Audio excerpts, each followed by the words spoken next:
Welcome, good to see you. Finally बाहर की हवा, बाहर का माहौल सब आपने फाइनली क्योंकि थोड़े दिन के लिए से एंजॉय कर लिया, तो हाउ डू यू फील? क्या डिफरेंस है दोनों अंदर बाहर? बहुत डिफरेंस है। मैं कहूँगी सबसे ज़्यादा डिफरेंस जो रहा है वो फ़ोन को लेकर रहा है, क्योंकि आजकल फ़ोन लोगों की लाइफ में इतना इम्पोर्टेंट हो गया है, लेकिन उस घर में, बिग बॉस के घर में, आपके पास कोई भी ऐसा डिस्ट्रैक्शन नहीं है जिससे आप मन बहला लो। एक हम जो को कंटेस्टेंट है वही है एक दूसरे के लिए, तो काफ़ी डिफरेंस है। सो कहीं न कहीं अगर घर के माहौल की बात कर रहे हो तो मे बी अगर मैं ऐसा कहूँ कि आपको जमा नहीं हो वो माहौल, तो ये ज़रा थोड़ा वैसा हो जाता है। आपसे जानना चाहूँगा कि किस तरह की आपकी पर्सनैलिटी आपकी खुद की है वो? वहाँ पर वो घर के माहौल में जैसे लोग हैं, आपको क्या डिफरेंस लगा जिससे आपको लगा कि आप कनेक्ट नहीं कर पाए? मुझे मैं कहूँगी एक चीज़ जिससे मैं कनेक्ट नहीं कर पाई वो था कि मुझे लगता है कि वहाँ पे सब अ, कोई सुनने के लिए रेडी नहीं है। मतलब वहाँ पे सबको बोलना है, मैं ये बोल रहा हूँ, बोल रहा हूँ, बोल रहा हूँ, बोल रहा हूँ।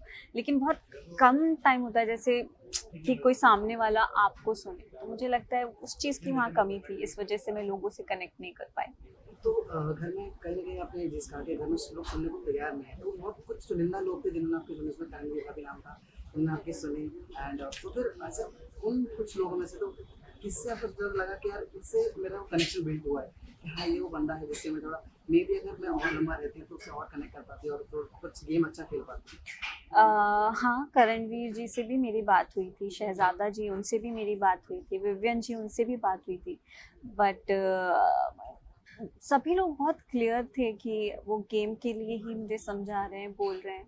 लेकिन विवियन जी वो जेन्युइनली मुझे समझ रहे थे किस इमोशन से मैं गुज़र रही हूँ, मेरे दिल में, दिमाग में क्या चल रहा है, वो सब समझ रहे थे। तो मुझे लगता है कि और टाइम रहती तो शायद उनसे मेरा बॉन्ड और भी ज़्यादा अच्छा बन सकता था। कहीं अपनी शहर की बात की तो कहीं कि बाहर इसको लोग ऐसा लाइक ऑफकोर्स जो मीडिया का ज़माना है, यहाँ पे काफ़ी लोग दो हर चीज़ को हर एंगल से देखते हैं, लेकिन आप तो हर एंगल पे देख रहे थे शहजाद का।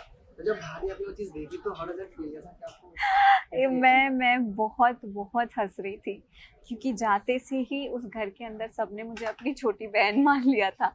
और बाहर आके जब मैंने देखा कि अरे ये लव एंगल वाला सीन भी यहाँ पे लोगों ने ऐसा अज्यूम कर रहे हैं, तो मैं बहुत हंसी, ऑनेस्टली मुझे बहुत हंसी आई। विलेन की मैं बात करूँ तो पर्सनली उनको बाहर लोग एज़ अ संजना शुक्ला की तरह उनकी पर्सनैलिटी को देख रहे थे। तो जब जो फ़िल्म में कहा गया ना कि लोग थोड़े बहुत ट्रेट्स थे, क्वालिटी थी। मुझे लगता है कि दोनों बहुत ही अलग डिफरेंट इंसान हैं, आई डोंट थिंक सो, लेकिन वो जैसे हैं वो रियल हैं।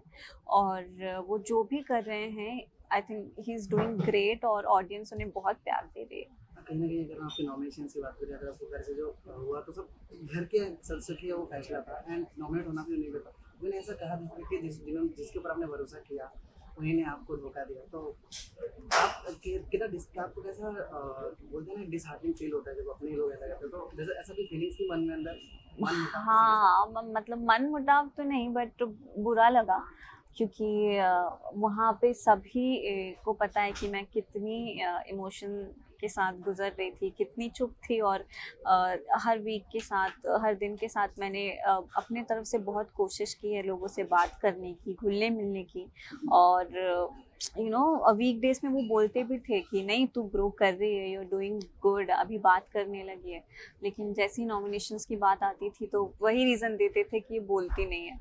तो वो मुझे सुन के बहुत अजीब लगता था, और बहुत ही, हाँ, बहुत ही हर्ट होता। अविनाश को भी लोगों ने काफ़ी उस तरह से देखा है कि वो काफ़ी बदतमीज़ है, ढंग से बात नहीं करते, बहुत रूड है, एक पर्सनैलिटी उससे डेवलप करके लोग अपने मन में परसेप्शन बना लिया है ऐसा। तो लाइक आप उनके घर में थी, do you feel the same है कि वो थोड़े बदतमीज़ी से बात करते हैं या फिर कहीं न कहीं वो जो पॉइंट्स रखते हैं वो कभी-कभी ओवर हो जाते हैं, इनवैलिड हो जाते हैं? वो एक्चुअली मुझे लगता है कि उनकी टोन की वजह से लोगों को लगता है कि वो बदतमीज़ी कर रहे हैं या अग्रेशन में हैं, या यू नो, लेकिन वो वैसे है नहीं।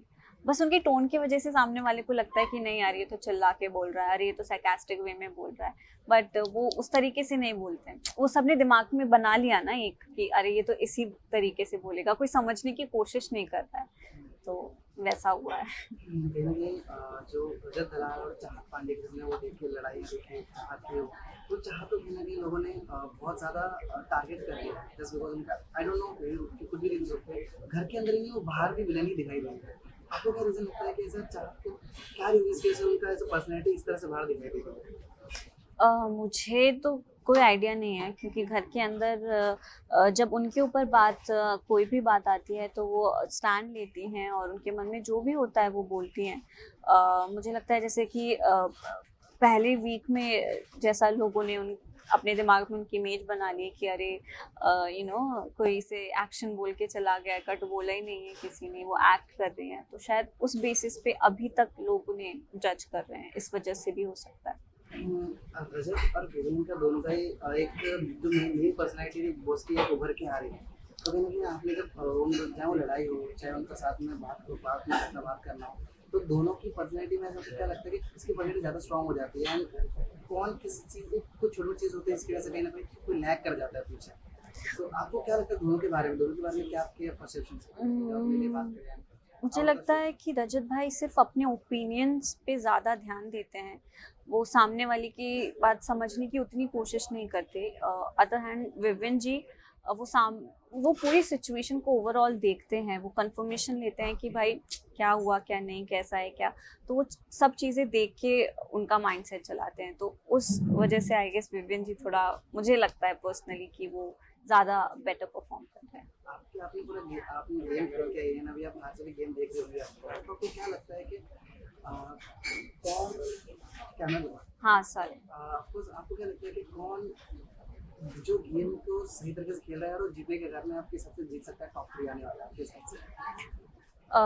मुझे लगता है फर्स्ट ऑफ ऑल विविन जी, क्योंकि वो बहुत अच्छा खेल रहे हैं और वो जेन्युइनली जैसे हैं वैसे ही हैं पूरे शो में, और उसके बाद मुझे लगता है करणवीर जी, वो भी टॉप 3 में मुझे लगता है वो डेफिनेटली होंगे, क्योंकि अभी तक वो उतना ओपन अप नहीं हुए, लेकिन हम सभी को पता है कि कहीं ना कहीं उनके अंदर वो है कि नहीं, he can fight for everything. And फिर उनके बाद मुझे लगता है शायद शिल्पा मैम या अविनाश, इन दोनों में से कोई हो सकता है टॉप 3।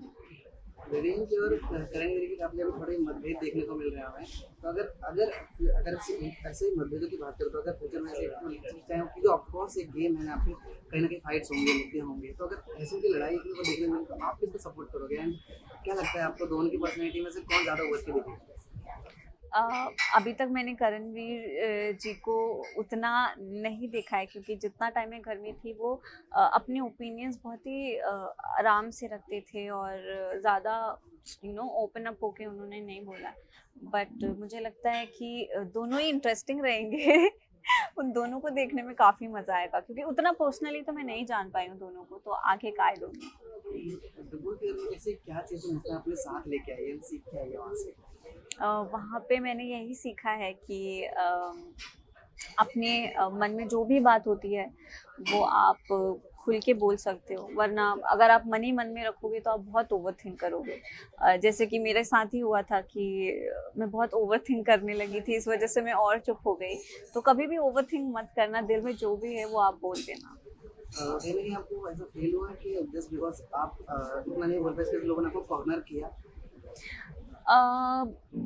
आई थिंक सो कि कॉर्नर, क्योंकि समझा तो सभी रहे थे, सब बोल ही रहे थे, लेकिन मैं अपनी तरफ से पूरी कोशिश कर रही थी, मगर फिर भी अगर लोगों को उसमें कमी दिखी और उस वजह से कॉर्नर किया तो हो सकता है यार किया। आप सलमान खान की होस्टिंग ऑफ कोर्स हम सबके दिलों में राज करते हैं, जिस तरह वो बात करते हैं, जिस तरह हर वीकेंड के बारे में आके लोगों से बात करते हैं, यानी कि वो सेट और इमोशन भी दिखाई दिए थे शूट के दौरान। तब आपने उन्हें क्या कहते हैं बोले कि वो दियल like he is going lot of through, like बहुत सारी चीज़ों के थ्रू जा रहे हैं। सो आपका क्या ओपिनियन इस बात में? सॉरी एक सलमान खान जो है वो actually in real life also he is going from lots of through, बहुत सारी चीज़ें जिन लाइफ में चल रही है और वो इमोशन भी हो गए थे सेट पे आके, तो यू आर देयर लाइक कैसा how did that feel meeting Salman Khan and that whole scenario? मुझे एक्चुअली उस जिस बारे में आप बात कर रहे हो उसका चीज़ का उतना आइडिया नहीं है, but I guess he is committed to the work, और वो शूट करते थे, आते थे, और जिस बात का उन्होंने कमिटमेंट किया तो वो पूरा करते थे। मतलब ही इज़ देयर कि यार लाइफ में जो भी हो रहा है, लेकिन मेरा ये काम है तो आई विल डू दैट।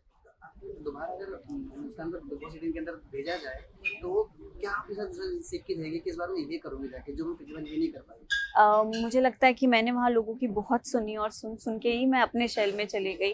तो मतलब चीज़ें ओवरथिंक नहीं करूँगी और जो भी मन में आएगा जो भी फ़ील करूँगी वो सामने मुँह पे बोलूँगी।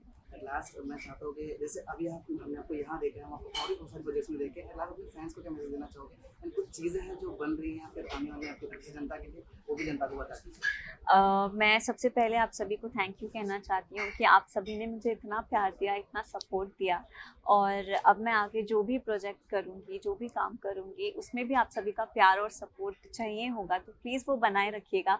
और जैसे ही कुछ अच्छी न्यूज़ आती है तो मैं बिल्कुल आप सभी के साथ शेयर करूँगी। आप देख रहे हैं सौगंध टीवी, सौगंध वतन की।